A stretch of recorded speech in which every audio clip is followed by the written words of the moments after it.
We've had a couple rounds of the presidential debates. Could you handicap that race for us at this time?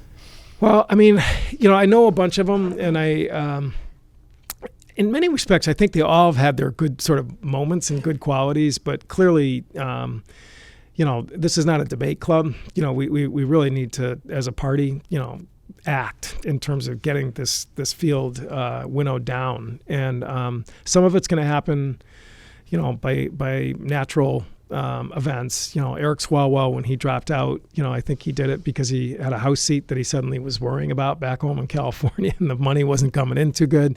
And I frankly think some of these candidates are going to start finding themselves in that position.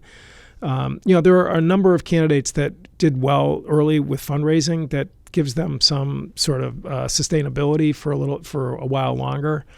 But what I find going around the district, and I've been to Democratic events, is that people are actually incredibly pragmatic about this election. They really are not putting up these major litmus tests, which you would think are, what's driving, some of the debate on, healthcare or,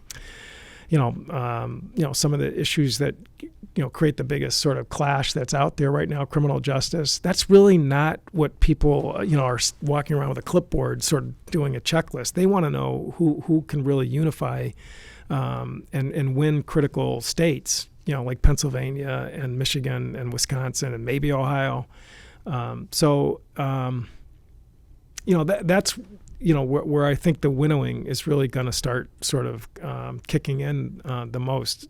Perez, who is a good friend, some of you may remember when he came up to Groton and walked through Electric Boat there. I think he's proven he's tried to be fair to people with these first two rounds of debates. But at some point, the DNC's got to start really tightening up the eligibility rules for getting on the stage. That's a lot of face time for some people who just really are not going to be president of the United States. And at some point, that has to come to an end.